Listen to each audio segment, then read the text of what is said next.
Alors ce matin, nous allons ouvrir nos Bibles ensemble dans Luc chapitre 24. Luc chapitre 24. Et le titre de mon message ce matin, c'est « Marcher avec le ressuscité et avoir les yeux ouverts ». Nous avons chanté et au travers de ce chant prié pour que le Seigneur ouvre nos yeux. Et je prie ce matin, et j'ai prié encore ce matin dans mon temps personnel avec le Seigneur pour que le Saint-Esprit opère ce miracle, car seul le Saint-Esprit peut opérer ce miracle. Luc chapitre 24, nous allons suivre les pas de deux hommes qui étaient sur un mauvais chemin. Non pas le chemin du péché, mais ce que je vais appeler le chemin de la rétrogradation spirituelle. Le chemin du retrait, le chemin du désespoir. Et nous allons découvrir ensemble que notre bon Seigneur Jésus, le bon berger, est venu sur leur chemin. Comme le Seigneur veut venir sur notre chemin ce matin. Et dans Luc chapitre 24, nous lisons à partir du verset 13. Et voici ce même jour, on en parlera tout à l'heure, c'est quoi ce même jour? Deux disciples allaient à un village nommé Emmaüs, éloigné de Jérusalem de 60 stades, environ 11 kilomètres. Et regardez bien, ils s'entretenaient de tout ce qui s'était passé. Pendant qu'ils parlaient et discutaient, Jésus s'approcha et fit route avec eux, mais leurs yeux étaient empêchés de le reconnaître. Il leur dit: de quoi vous entretenez-vous en marchant pour que vous soyez tout triste? Autrement dit, qu'est-ce que vous vous dites pour être aussi triste? L'un d'eux, nommé Cléopas, lui répondit: es-tu le seul qui, séjournant à Jérusalem, ne sache pas ce qui est arrivé ces jours-ci? Quoi leur dit-il? Et lui répondirent: ce qui est arrivé au sujet de Jésus de Nazareth, qui était un prophète puissant en œuvre et en parole devant Dieu et devant tout le peuple. Et comment les principaux sacrificateurs et nos magistrats l'ont livré pour le faire condamner à mort et l'ont crucifié. Oh, nous espérions que ce serait lui qui délivrerait Israël, mais avec tout cela, voici le 3e jour que ces choses se sont passées. Il est vrai que quelques femmes d'entre nous nous ont fort étonnés, s'étant rendues de grand matin au sépulcre et n'ayant pas trouvé son corps. Elles sont venues dire que les anges leur sont apparus et ont annoncé qu'il est vivant.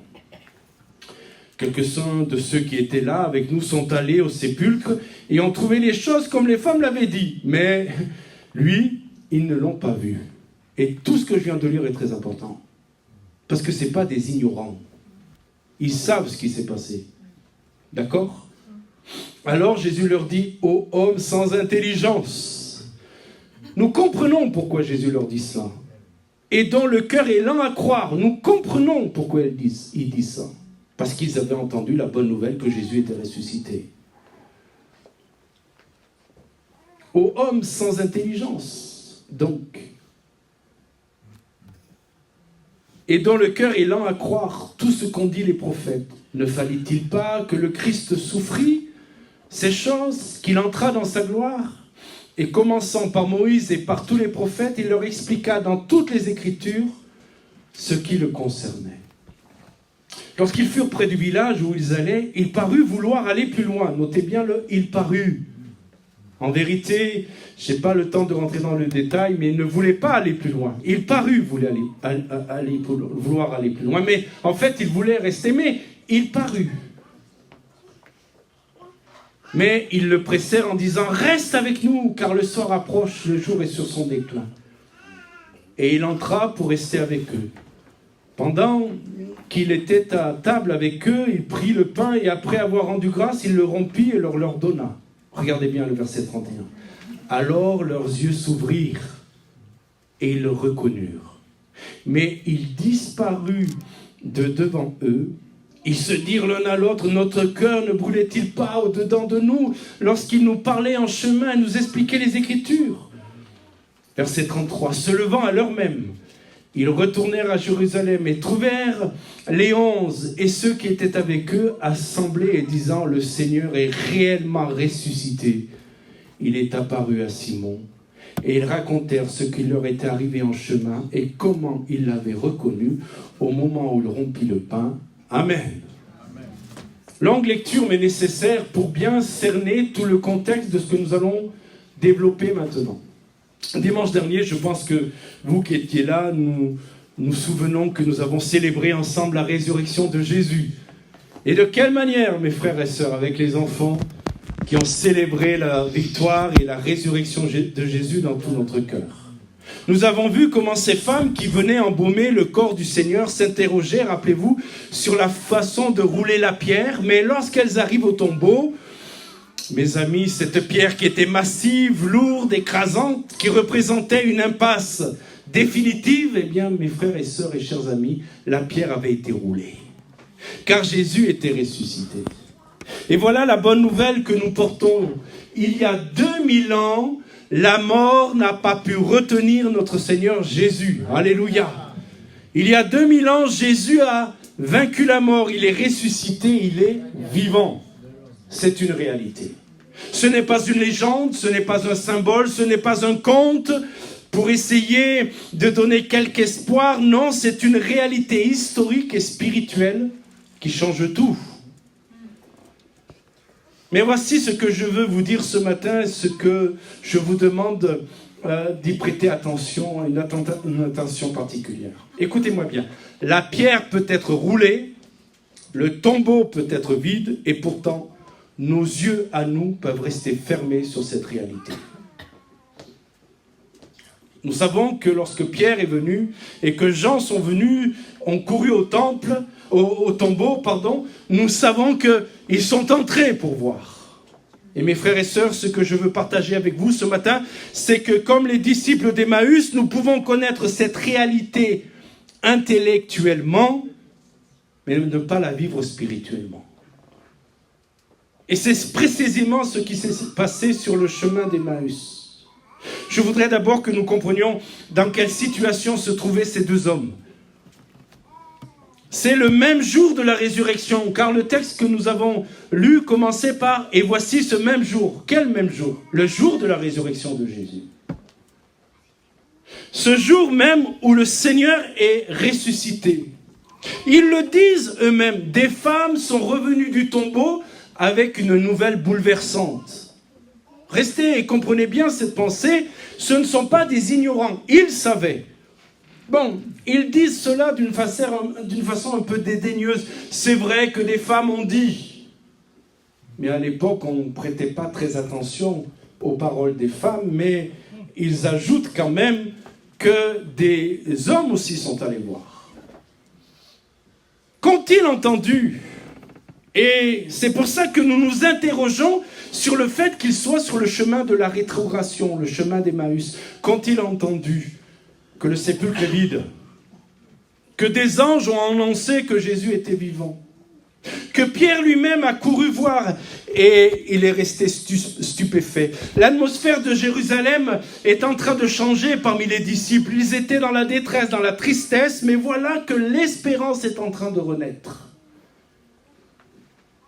Voilà qu'une rumeur se fait entendre à Jérusalem. Celui qu'on a crucifié, Jésus, est mis au tombeau. On nous dit qu'il est vivant et qu'il est ressuscité.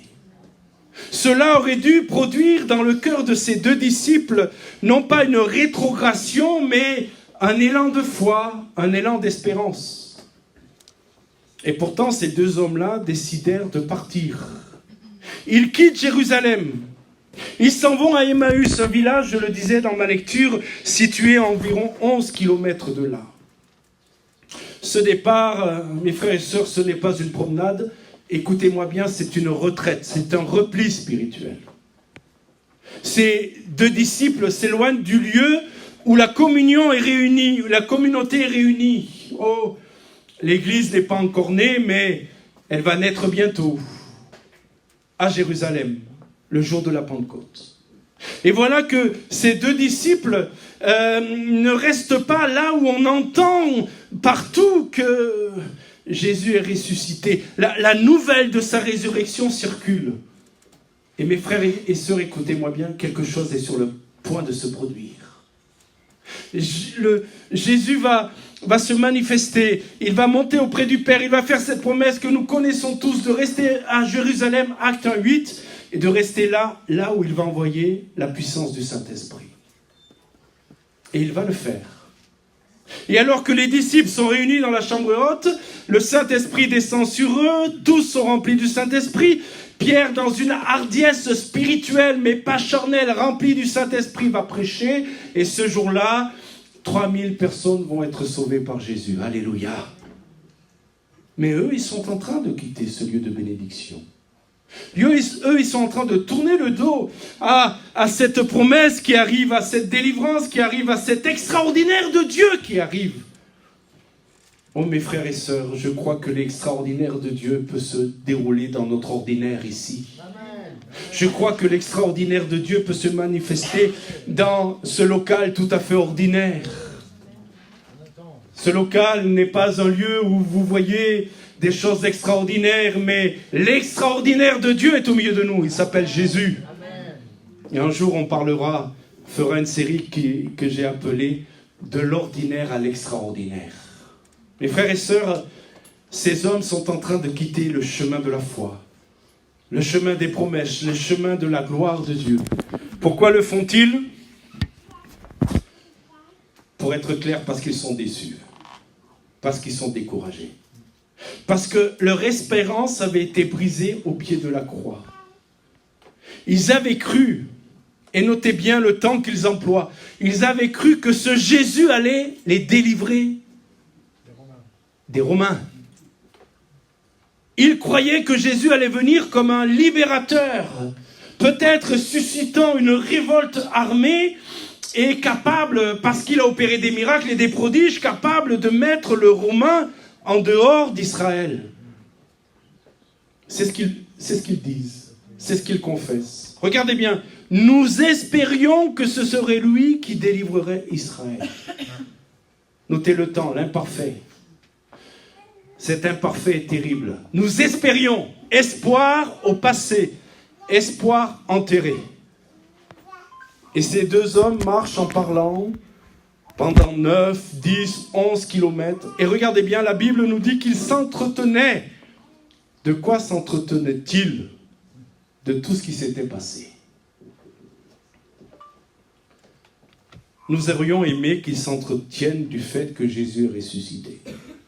Mais ce n'est pas de ça dont il parle pendant 11 kilomètres. Je ne sais pas combien de temps vous mettez pour faire 11 kilomètres. Ça dépend si vous appelez Bernard ou Francis. Il faut un certain temps. Surtout quand vous parlez. Et pendant qu'il parlait, il s'entretenait des choses qui s'étaient passées. De quoi s'entretenait-il? Le texte ne nous le dit pas, mais on peut quand même réfléchir ensemble. Il s'entretenait de la trahison. Judas a trahi Jésus, du procès, de la croix, de la mort. Et ils sont en train de s'entretenir de leur attente brisée. Vous savez ce qu'ils font? Ce que vous ne faites jamais. Ils ruminent.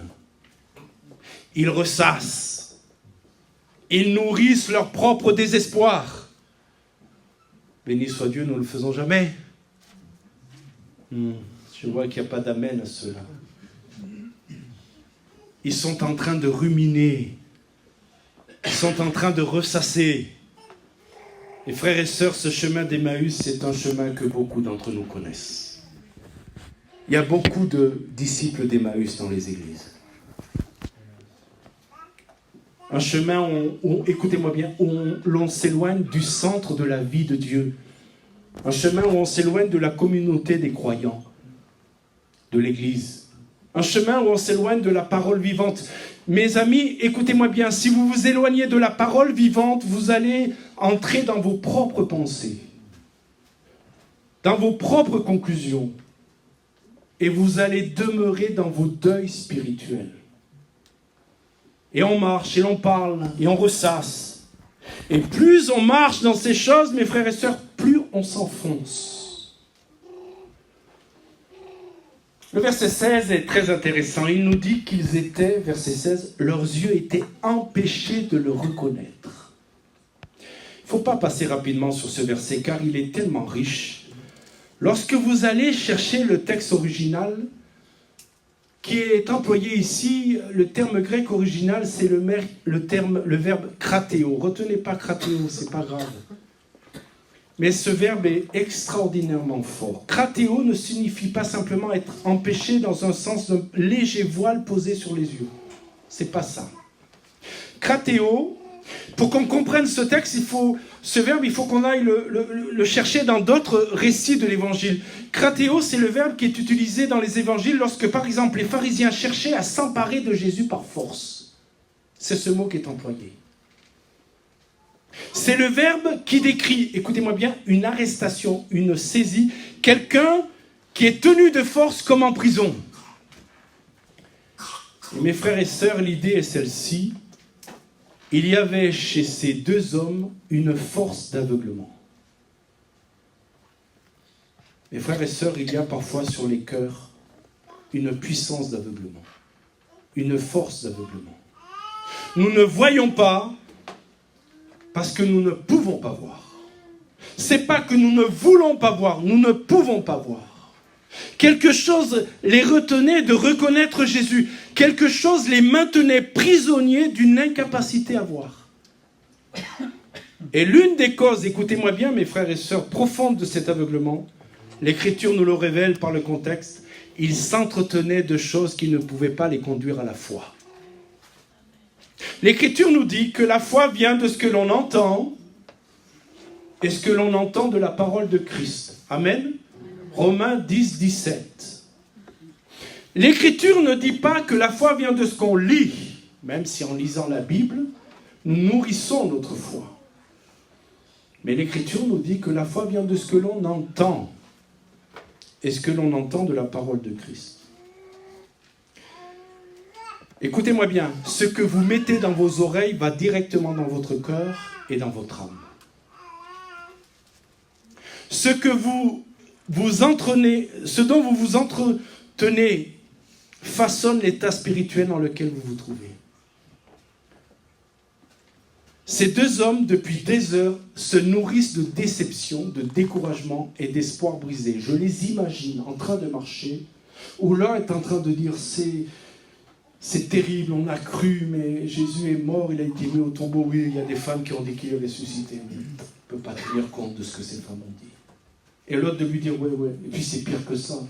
C'est pire que ça parce qu'on avait investi notre vie pour lui et il est mort. Et il y a un autre qui se surenchérit et ça dure 11 kilomètres. Et frères et sœurs, vous comprenez pourquoi ils n'ont pas pu le reconnaître? Parce qu'ils se sont enfermés eux-mêmes dans un raisonnement de doute et d'incrédulité. Permettez-moi d'être direct avec vous ce matin, comme un pasteur, comme un ami qui vous aime et qui vous dit la vérité. Dites-moi de quoi vous vous entretenez et je vous dirai comment va votre âme. Je répète, dites-moi de quoi vous vous entretenez et je vous dirai comment va votre âme. Il y a des chrétiens qui ne parlent que de mauvaises nouvelles. Je ne sais pas si vous en connaissez, mais il faut prier pour ces chrétiens qu'ils apportent la bonne nouvelle. Vous savez, il y a des personnes, ils vous plombent l'atmosphère. C'est vrai ou pas? Vous êtes bien, vous êtes dans la foi, vous êtes en train de parler de la victoire de Jésus. Ils arrivent, rien quand ils arrivent, vous dites « Oh là là, ça va mal tourner ». Puis ils commencent à parler de leur désespoir, de leurs difficultés. Et je le dis ce matin avec amour, en tant que pasteur, il y a même des gens qui se complaisent là-dedans. Mes frères et sœurs, en tant que chrétiens, enfants de Dieu, nous avons la victoire en Jésus. Ça ne veut pas dire qu'on n'a pas de combat, ça ne veut pas dire qu'on n'a pas de problème, ça ne veut pas dire qu'on n'a pas de difficultés, ça ne veut pas dire qu'on n'a pas d'épreuves, mais dans tout cela, nous avons un nom qui est au-dessus de tout nom. Mes frères et sœurs, est-ce que de s'entretenir des drames, des crises, des catastrophes, est-ce que cela crée la foi? Non, cela crée la peur. Cela crée l'anxiété. Cela crée exactement le même état intérieur que celui de ces deux disciples. Des yeux qui se ferment. Parce qu'on est tellement dans les mauvaises nouvelles sans déclarer la victoire de Jésus que nos yeux se ferment, écoutez-moi bien, nos cœurs s'alourdissent et nos âmes reculent. Je ne dis pas qu'il faut ignorer la réalité du monde. Je ne dis pas qu'il faut vivre dans une Bible. Je dis, écoutez-moi bien, qu'il y a une différence entre être informé et être saturé. Est-ce que vous me suivez? Il y a une grande différence entre savoir ce qui se passe dans ce monde et être saturé par les informations de ce monde. Je vous encourage à être plutôt saturé de la parole de Dieu. Amen. Dis-moi de quoi tu t'entretiens, et je te dirai comment tu es. Alors il y a quelque chose d'extraordinaire avec notre Seigneur Jésus. Est-ce que vous aimez Jésus? Merci pour les 4 qui ont dit Amen. Est-ce que vous aimez Jésus? Alléluia. Il y a quelque chose d'extraordinaire dans ce récit. Ces 2 hommes sont en train de marcher, ils s'éloignent, ils tournent le dos à la présence de Dieu. Ils discourent dans le découragement, ils sont aveugles au sens le plus profond du terme, parce que Jésus marche avec eux, ils ne le reconnaissent pas.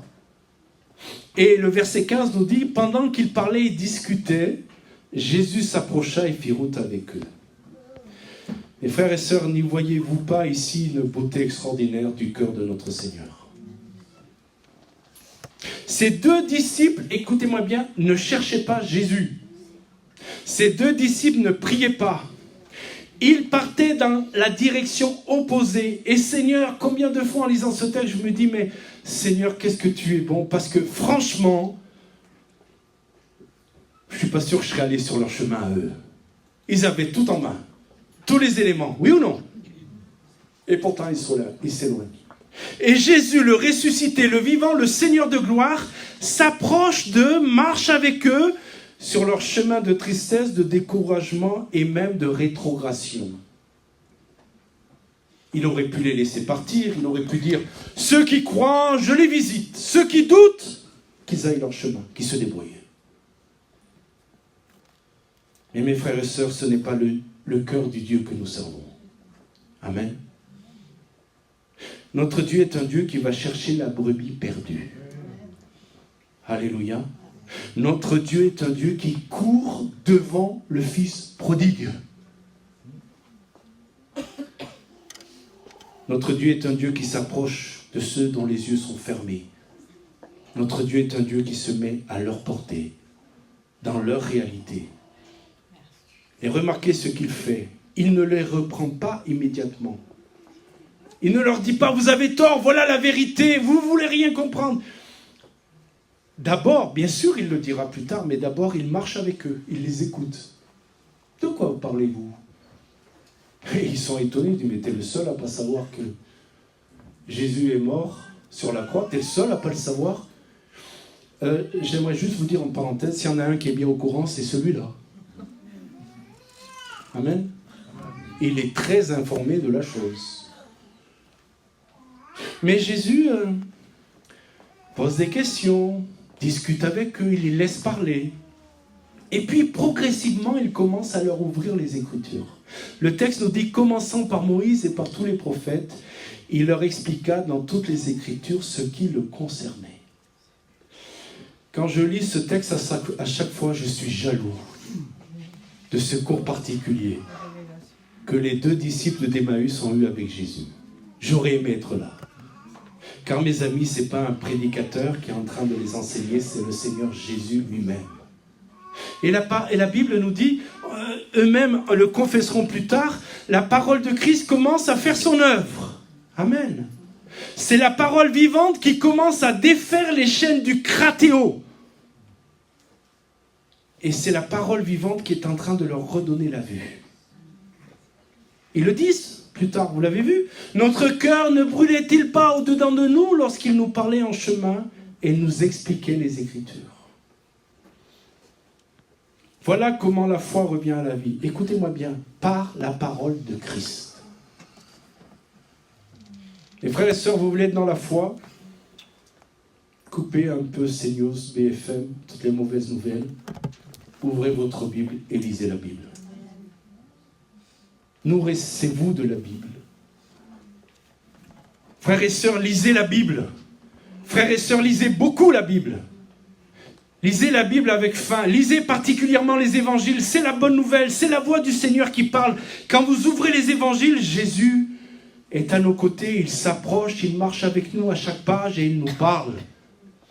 Quand la tristesse vous envahit, quand le découragement vous saisit, c'est pas BFM ou CNews dont vous avez besoin. C'est de la parole de Christ dont vous avez besoin. C'est elle qui va façonner nos cœurs. C'est elle qui va réveiller notre foi. Alléluia. C'est elle qui fait brûler le cœur au-dedans de nous. Alléluia. La parole de Dieu. Je prie pour que vous ayez des Bibles hyper usées. Amen. Si on vient chez vous, je vous demande, tiens, donnez-moi votre Bible qu'on va lire un passage. Si je la vois trop neuve, vous allez me dire, ouais, mais je l'ai acheté hier. Oui. Moi, j'aime quand je prends des Bibles, je vois chez certaines personnes, c'est usé, il y a des fluos ici, c'est usé, les pages sont usées. Alors, je vois maintenant que lorsque vous attendrez une visite de notre part, vous allez prendre votre Bible et vous allez la chiffonner. Pasteur, bien, il faut qu'on montre. Mais bref de plaisanterie, nos Bibles devraient être usées. On va me dire, moi, je lis sur le téléphone. Ouais, là, c'est plus compliqué. Peu importe, lis comme tu veux, mais lis la Bible. Parce que c'est la Bible dans les temps dans lesquels nous sommes qui va nous donner la joie. Alléluia. Et puis, on avance, on suit leur chemin. Maintenant, ils arrivent à Emmaüs. L'inconnu, parce que pour l'instant, il est encore qu'un inconnu. Jésus fait mine de vouloir aller plus loin. Je n'ai pas le temps de rentrer dans les détails, mais le texte grec dit vraiment que Jésus n'avait pas l'intention de les laisser. Parce que vous savez, quand le Seigneur Jésus commence quelque chose, il l'amène à son accomplissement. Mais il voulait voir comment ces deux disciples allaient réagir. Et il y a quelque chose de merveilleux qui se passe. Leur cœur, déjà réchauffé par la route, par la parole de Dieu, ne veut pas laisser partir cet homme. Il le presse. Écoutez bien, parce que les mots sont importants. Reste avec nous, car le soir approche, le jour est sur son déclin. Autrement dit, nous entrons dans la nuit. Mes amis, c'est une prière. Une prière sincère.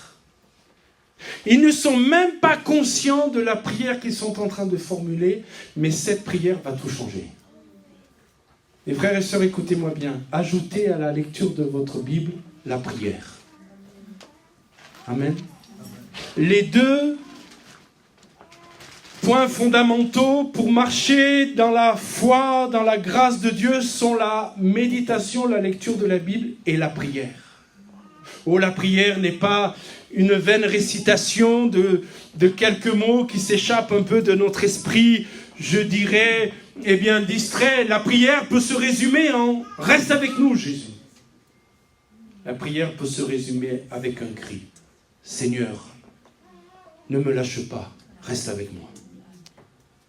Reste avec nous. » Et puis vient le moment central, je dirais le moment pivot de tout ce récit. Il est dit que pendant qu'il était à table avec eux, il prit le pain et après avoir rendu grâce, il le rompit et le leur donna. Beaucoup se sont interrogés sur pourquoi ce moment précis ils l'ont reconnu.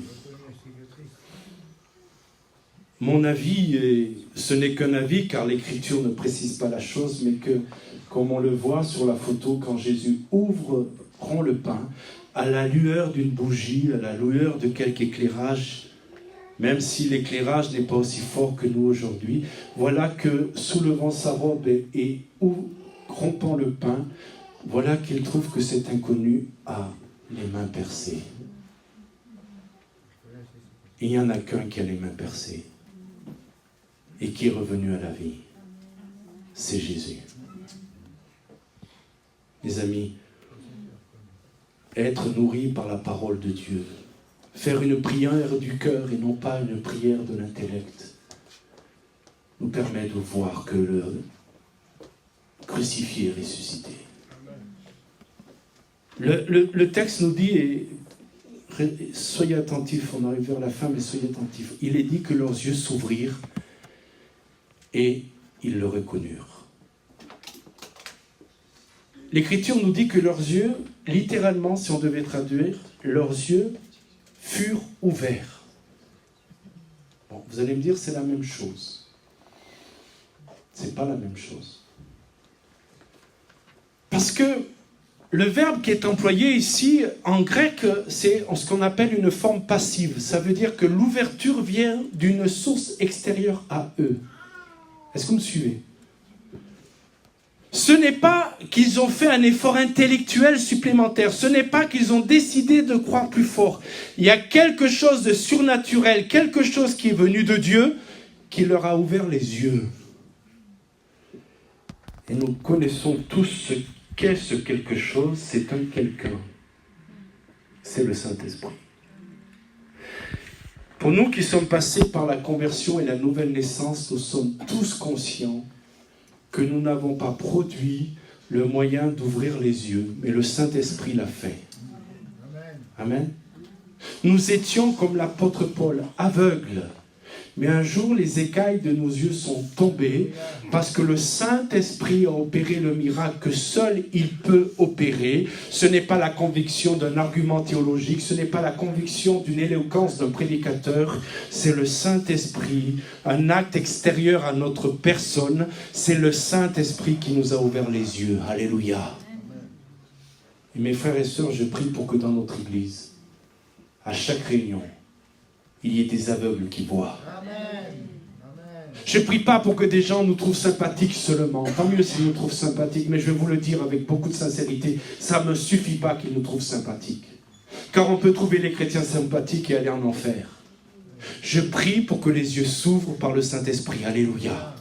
Je vous demande, mes frères et sœurs, de prier dans la semaine, à chaque fois qu'il y a une réunion, s'il te plaît, Seigneur, permets qu'aujourd'hui, à la réunion, tes yeux s'ouvrent comme un jour nos yeux se sont ouverts sous l'action du Saint-Esprit. Amen.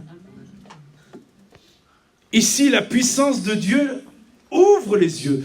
Ce que la force de l'ennemi avait fermé, la grâce du ressuscité ouvre. Et je veux vous poser une question ce matin. Honnête, répondez dans votre cœur. Peut-il vous arriver à vous aussi de ne pas reconnaître Jésus alors qu'il est là ? Ne soyons pas trop rapides pour juger ces deux disciples. Je pense que si nous savons assez d'humilité, aucun de nous n'a jugé ses disciples.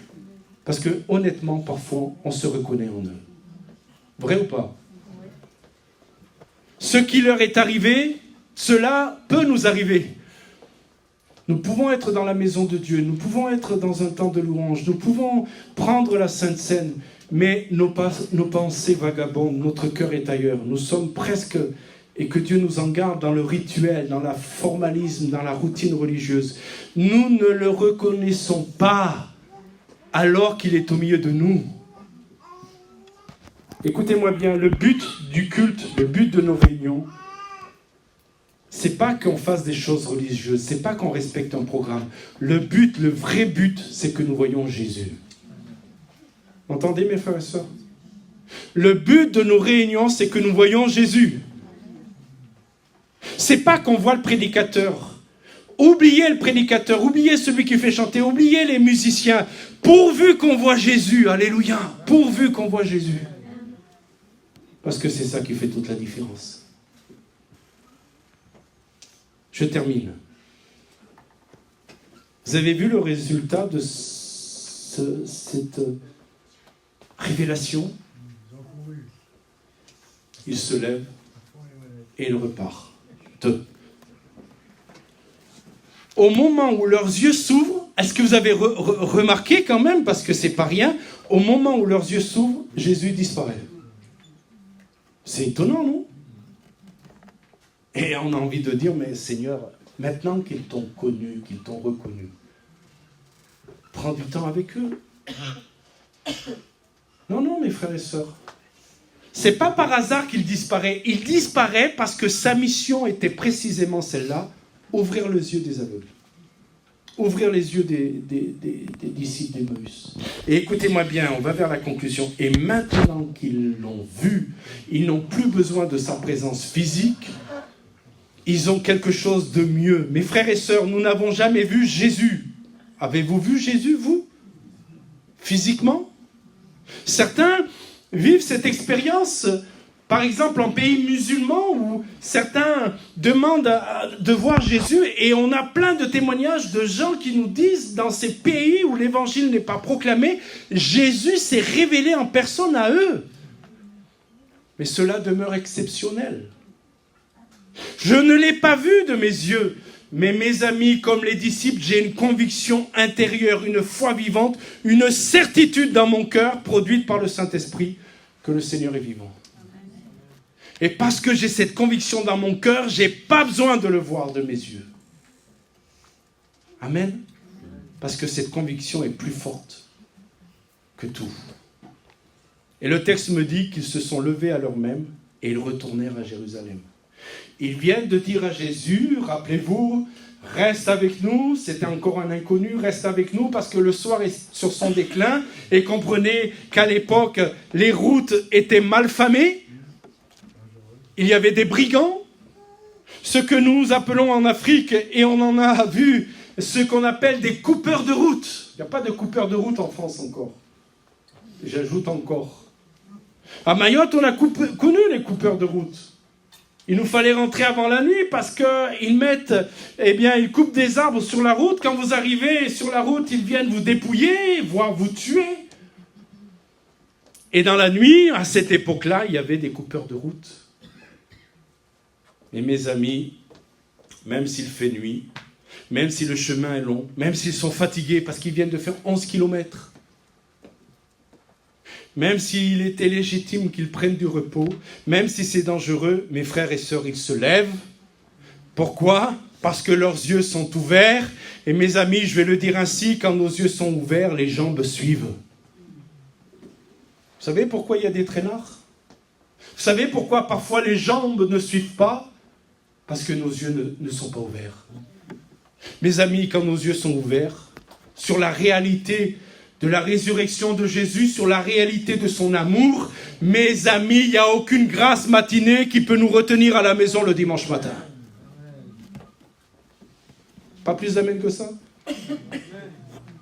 Moi, ce qui me motive de venir dans la maison de Dieu, c'est que mes yeux ont été ouverts. Vous allez me dire, pasteur, tu n'as pas le choix, tu es payé pour ça. C'est vrai. Mais même avant d'être payé pour ça, je ne pouvais pas ne pas venir dans la maison de Dieu parce que mes yeux ont été ouverts. Quand les yeux sont ouverts, les jambes suivent. Il ne s'assoit pas en disant, écoutez, je vais terminer avec ça. Il ne s'assoit pas en disant, c'était beau quand même, hein. Clopas, t'as vu, quel privilège. Jésus est venu avec nous, il a rompu le pain avec nous, on a pris la Sainte Seine avec lui. Mais c'est merveilleux, qu'est-ce qu'on est béni. Vous êtes avec moi là ? On est béni. L'église qu'on est, on est béni, le Seigneur nous visite, alléluia, on est béni. Non, ils ont compris que cette révélation était tellement merveilleuse, c'est tellement beau, tellement précieux, qu'il faut aller le dire. Vous êtes avec moi, mes frères et sœurs ? Ils se lèvent, ils repartent, ils vont rejoindre la communauté des disciples, ils vont partager ce qu'ils ont vu, ils vont nourrir la foi des autres par le témoignage de leur rencontre avec le ressuscité. C'est toujours ainsi que la grâce fonctionne. Écoutez-moi bien, la grâce ne fonctionne pas pour qu'elle s'accumule pour nous. La grâce se répand. Mes frères et sœurs, vous savez pourquoi vous êtes sauvés ? Vous allez me dire, parce que Jésus vous a aimé, parce que Jésus s'est révélé à vous, c'est vrai. Mais vous êtes sauvés parce que quelqu'un a partagé la grâce avec vous. Si vous n'êtes pas né dans un foyer chrétien, vous avez des bien-aimés qui un jour ont dit, moi, mes yeux se sont ouverts, et au lieu de le garder pour moi, de trouver cela précieux, le garder pour moi, je le donne aux autres. Je le donne aux autres. Vous êtes avec moi, mes frères et sœurs ? L'évangile se répand. Quand les yeux sont ouverts, l'évangile se répand. Alors on va terminer par un moment de prière. Ce matin, je ne vous pose pas la question, est-ce que vous êtes chrétien ? Est-ce que vous venez régulièrement à l'église ? Mais la question que je vous pose, c'est, est-ce que vous voyez Jésus ? Amen. Est-ce que vos yeux sont ouverts ? Est-ce que votre cœur brûle lorsque vous entendez sa parole vous être expliquée ? Si vous ressentez aujourd'hui que vos yeux sont partiellement fermés, si vous traversez un chemin d'Emmaüs, un chemin de déception, un chemin de découragement, un chemin d'éloignement, de tristesse, écoutez-moi bien, sachez que le ressuscité est capable de venir marcher avec vous là où vous êtes. Il n'attend pas que vous alliez mieux pour s'approcher. Il s'approche dans votre tristesse, dans votre état, dans votre chemin de retrait, dans votre confusion. Merci Seigneur, tu t'approches de nous. Tout ce qu'il vous demande, écoutez-moi bien, c'est de lui dire, reste avec moi. Amen. Ce n'est pas une longue prière. Ça ne nécessite pas un grand vocabulaire. Ça nécessite un cœur. Amen. Et si vous n'avez jamais encore reçu Jésus-Christ comme votre Seigneur et Seigneur, si vous êtes là ce matin sans l'avoir reconnu, si vos yeux spirituels ne le voient pas encore, je vous dis ceci, c'est précisément pour vous qu'il est venu mourir et ressusciter. La résurrection, ce n'est pas d'abord un événement historique, aussi fascinant soit-il. La résurrection, c'est une porte ouverte vers une vie nouvelle. Amen. C'est l'invitation personnelle d'un Dieu vivant qui vient en relation avec nous. Amen. Le jour où mes yeux se sont ouverts, d'abord le Seigneur a ouvert mes yeux sur la réalité de mon péché. Moi, vous savez, quand je pensais à moi, je me comparais aux autres. Vous savez ce qu'on fait quand on se compare ? On ne se compare jamais vers ceux qui sont mieux. On se compare vers ceux qui sont moins bien. Et quand je me comparais, je disais, ouais, il y a des choses qui ne vont pas, mais je ne suis quand même pas comme Polo, comme Bertrand. Je ne parle pas de toi, je parle d'un autre. Je ne suis pas comme Lionel, quand même. Eux, ils sont vraiment loin, mais moi, quand même. Mes yeux n'étaient pas ouverts. Et un jour, le Seigneur a ouvert mes yeux et il m'a montré qui j'étais vraiment. Et là, j'ai fini à genoux, en pleurs. Mais écoutez-moi bien, s'il m'a convaincu de péché, il m'a aussitôt convaincu de son amour. Le diable condamne et culpabilise. Le Saint-Esprit convainc et montre Jésus. Que les yeux s'ouvrent ce matin.